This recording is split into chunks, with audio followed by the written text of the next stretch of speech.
Welcome to Facts TV News, where everything is true. Motorcyclist condoned in Westmoreland. A Westmoreland farmer was condoned while driving his motorcycle with his girlfriend aboard at 3 Miles River in Fulham in the parish on Tuesday night. The deceased has been identified as 39-year-old Dwayne, otherwise called Soji, of Belmont District in the parish. Reports from the Fulham police are that about 9:10 p.m., Dwayne was traveling on his motorcycle along with his girlfriend along Grampan skiing when he was pounced upon by a lone gunman who opened fire at him, hitting him in the upper body before fleeing. The police were summoned, and on their arrival, Dwayne was seen lying on his back in a pool of blood with gunshot wounds. He was taken to hospital where he was pronounced dead. The girlfriend was not reportedly injured. Investigations are ongoing. Reggae Girls 2-1 Panama in Gold Cup qualifier.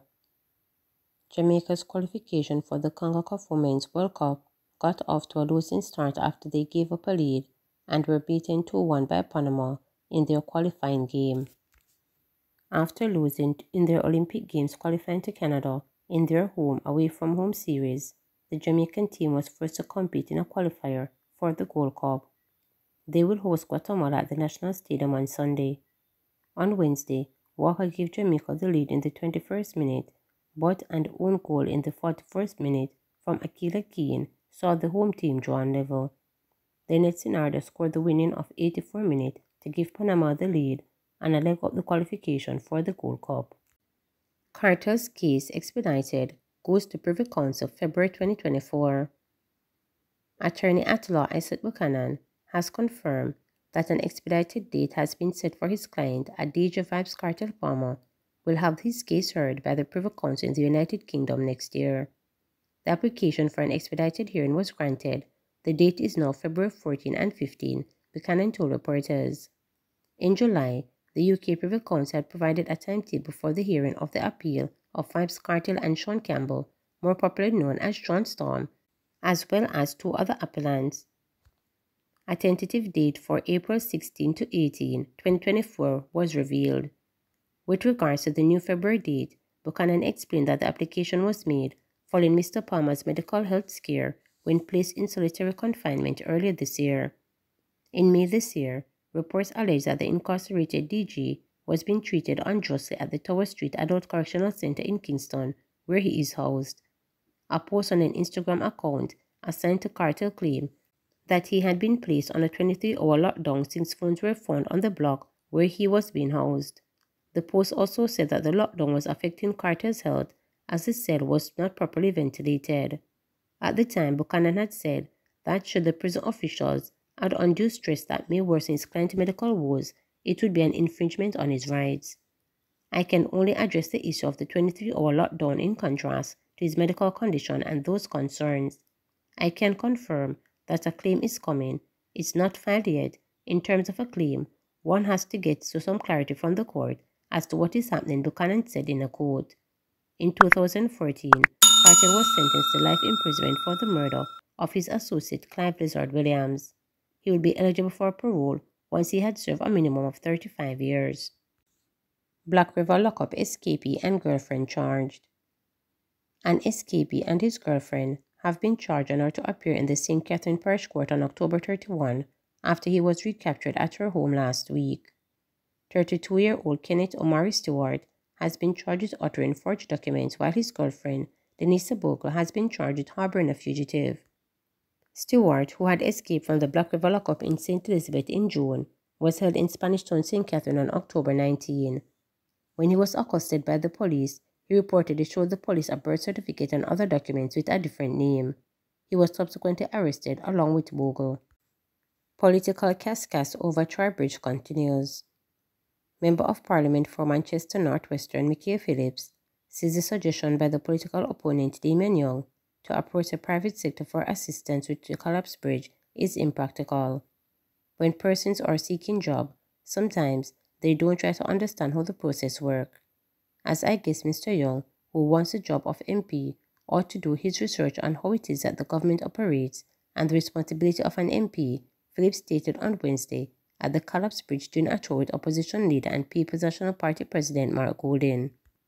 On Sunday, Young, the Jamaica Labour Party JLP representative in the constituency, criticized Philip for not reaching out to the private sector. The Troy Bridge was washed out so many years ago. It is true that he, Phillips, has talked, and all that has been doing is talk, talk, talk. There have been no action, and the people I recognize are tired of the talking, and they want action. He could have approached the private sector a long time ago and say, let us put a temporary bridge, even a footbridge, until the government completes the procurement process, Young told the JLP Manchester Northwestern constituency in my gully. However, Philip pointed out that there are guidelines to be followed to repair or construct government infrastructure. If it was for the private sector being able to build bridges across the island, then I guess Jamaica would not have any bridges that would need to be repaired. As MP, I cannot put up a walk bridge, but I can solicit material from anyone, because if anything was to happen to anyone crossing the bridge, then I would be held liable for that, he explained. Any infrastructure that is being built has to be with the permission of the National Water Works Agency, and this is the NWA work. As Member of Parliament, I cannot just go and say I am going to build a bridge without their permission. So before people speak, I would urge them to at least do their homework and not to try to give people a narrative that is not realistic, added Phillips. He continued to criticize the government for its response to the collapsed bridge and accused the government of victimization. The frustration is that something that should be emergency should not have taken 2 years, as I was told by the NWA. The procurement is still with the Minister of Finance, who, after 2 years, is trying to determine if it should be dealt with as an emergency. I have said it to the Prime Minister and Your Highness that this cannot be so, he added. There are multiple other communities here in Manchester, St. Elizabeth, and right across the island that have a similar situation like this, and if we were really to serve the people, we cannot respond in a manner that the government is responding now. If it is that they're trying to victimize me, then that's another case, but don't victimize the people. Right now, after 2 years, that is what it is really like, victimization, added Phillips. Golden shared a similar sentiment as he pointed to the dangerous commute for residents. The fact that this has taken so long suggests to me that the government is not treating this as a priority, because they don't happen to have this as one of their seats, and that is not the right approach. The people this era vote for both parties, and they should have the bridge restored so that they can go about their daily lives, he added. It is a very disruptive situation which is affecting the prospects of the children in this region. Many of them had to change schools because they can no longer access the school on the other side of this river and have to be going to other schools in St. Elizabeth and so on. It is an untenable situation and needs to be addressed, added Golden. Please remember to subscribe, like, share,